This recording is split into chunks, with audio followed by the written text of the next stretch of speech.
All right, let's get right into it. Today, we're talking about Helm, which if you're working with Kubernetes is a tool you absolutely need to know. We're going to break down how it takes deployments from being this complex, stressful mess into something that's actually manageable and repeatable. So let's dive in. So let me ask you this. Have you ever been there, just wrestling with a giant pile of raw Kubernetes YAML files? You know how it goes. You start with a simple deployment, right? Then you need a service, then an ingress, maybe a config map, and before you know it, you are drowning in a sea of configuration files. And if that sounds even a little bit familiar, you already know the punchline. It gets complicated, and man, it gets complicated fast.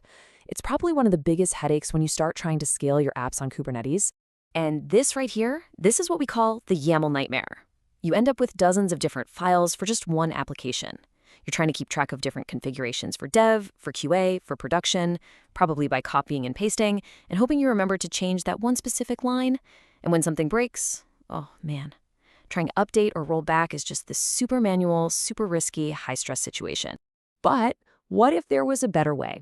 What if you could just bundle up all that crazy complexity into one single manageable package? Well, that's exactly where Helm comes into the picture. It's kind of like the hero that shows up to save you from all that Kubernetes complexity. This right here is the perfect analogy, seriously. If you've ever used a Linux package manager, like apt on Debian or yum on Red Hat, then you already get the core idea of Helm. It does the exact same thing. But instead of managing software packages on a server, it manages your entire application on Kubernetes. So here's the bottom line. Helm lets you take all those scattered YAML files, your deployments, your services, the whole shebang, and bundle them into one single unit. And that unit is called a chart. The second you do that, you stop thinking about managing dozens of individual files, and you start thinking about managing one thing, your application. Okay, so how does this magic actually happen? What's really going on inside one of these Helm charts? Let's pull back the curtain a little bit and see how it all works. It really all comes down to these four core ideas. You've got templates, which are basically your YAML files with some placeholders in them. Then you have values, which are the inputs that fill in those placeholders. Those two things together make up a chart, which is the package, and when you actually deploy that chart to your cluster, it becomes a release. Simple as that. Now, this is the real aha moment with Helm. It's when you understand how templates and values work together. This is the secret sauce. It's what lets you separate what your application is from how it's configured for a specific environment. This is where all the power comes from.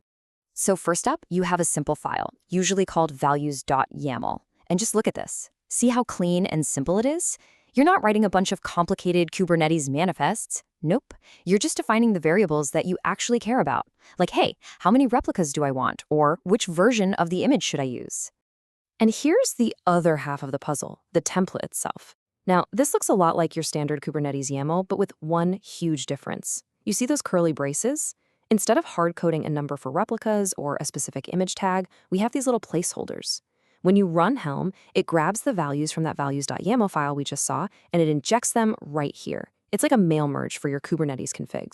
And the final result of that whole process is what we call a release. Now, a release isn't just your app running on the cluster.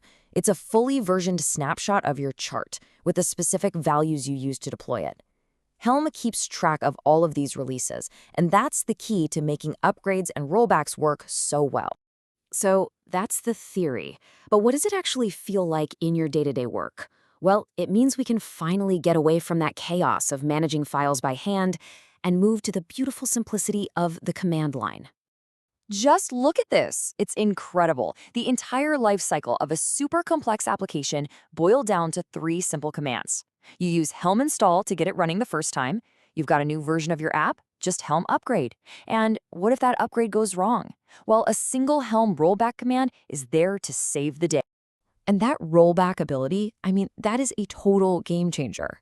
This quote says it all. Instant recovery with a single command.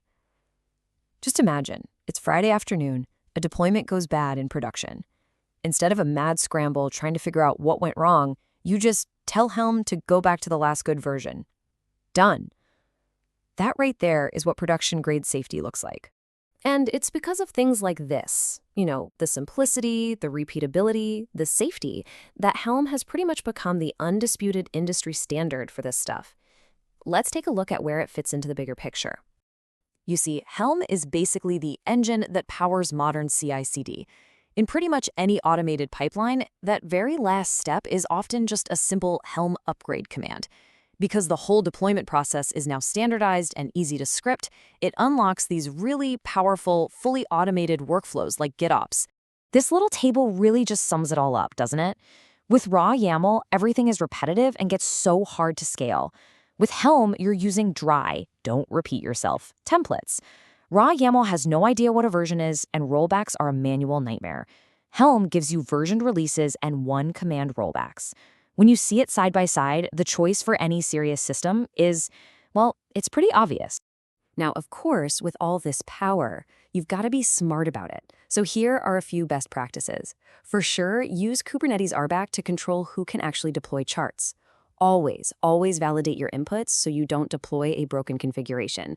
And be really disciplined about using versions on your charts so your rollbacks are predictable. And on the flip side, here are the traps you want to avoid.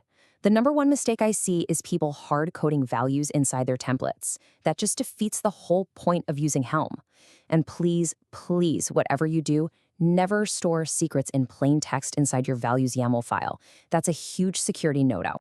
So, if there's one thing to take away from all of this, it's this simple fact.